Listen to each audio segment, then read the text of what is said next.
नमस्कार सगळ्यांना, स्वागत आहे तुमचं आपल्या यूट्यूब चॅनलमध्ये। तर तुम्हाला दिसत असेल लसण आज दाखवणार आहे मी तुम्हाला एक उपाय। तर तुम्ही म्हणणार की हा लसण का दाखवते? तर मी तुम्हाला एक घरगुती उपाय दाखवणार आहे, कारण आता सध्याचं वातावरण हे खूप व्हायरल फ्लूचं झालेलं आहे।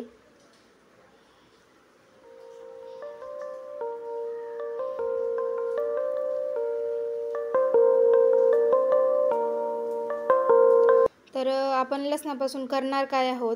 तर मी घेतलेलं आहे सरसोचं तेल, म्हणजे मोहरीचं तेल। हे आपल्या शरीरासाठी पण आपण भाज्यांमध्ये किंवा आपण डेलीच्या वापरामध्ये पण जर का यूज केलं तरी पण खूप छान आहे। आणि आपण आज त्यापासून करणार आहोत एक रेमेडी। आता सध्या पावसाचं वातावरण आहे, सगळ्यांना व्हायरल फ्लू होतोय, ताप, सर्दी, खोकला सगळ्यांसाठी हा एक रामबाण उपाय आहे। त्यासाठी मी एक वाटीमध्ये ते तेल घेतलेलं आहे, त्याला मी तापवायला ठेवते। त्याला आपण जसं तडका देताना जसं तापवतो तसं मी त्याला तापवणार आहे। आणि जो आपण लसूण सोलला होता त्या लसणाच्या मी आता कट करून घेणार आहे। जसं आपण भाजीमध्ये कट करतो ना, तसं सेम त्याच टाईपमध्ये त्याला कट करून घ्यायचं आहे। त्याला कट करून घेतल्यानंतर त्याला जेवढं बारीक कट करता येईल तुम्हाला तेवढं बारीक करा, त्याला कट करून घ्यायचं। हे आपण सर्दी, खोकला त्याच्यावर घरच्या घरी उपाय आहे, किंवा रात्रीच्या वेळेस अचानक जर का ताप आला तर आपल्याला आठवतात की आपण थंड्या पाण्याच्या पट्ट्या मीठ टाकून गरम डोक्यावर ठेवत असतो। तसाच हा उपाय आहे, ते आपण त्या पट्ट्या पण ठेवायच्या आणि त्याचसोबत आपण जर का हे तेल केलं तर याचा डबल इफेक्ट होतो त्यासोबत। तर मी त्यात तेल टाकलं, त्याच्यानंतर तो काटलेला लसूण टाकला आणि त्यात टाकले थोडेसे ओवा।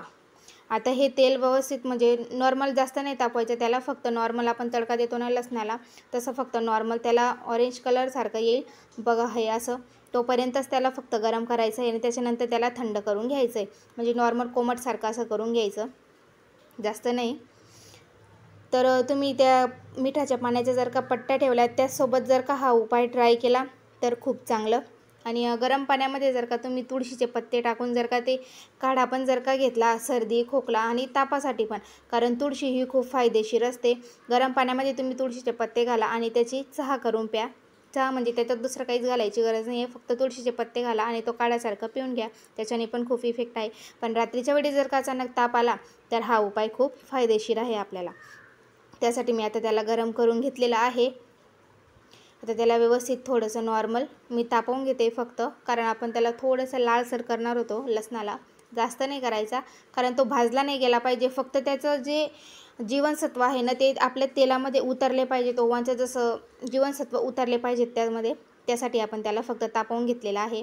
आता मी त्याला एक वाटी घेणार आहे, त्यामध्ये आपण गाळणीच्या साहाय्याने त्याला गाळून घ्यायचं आहे।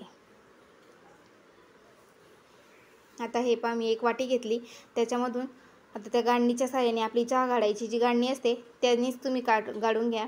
आता मी हे ते तेलाला म्हणजे लसूण आणि जी आपण ओवा घातलेली आहे त्या वरती राहून जातात आणि हे तेल आपलं आता रेडी आहे।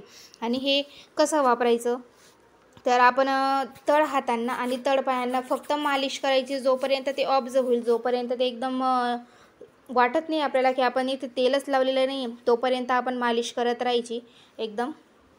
हे पहा, आता मी जसं दाखवते तुम्हाला तशीच मालिश करायची, याच्याने तुम्हाला खूप इफेक्ट जाणवेल।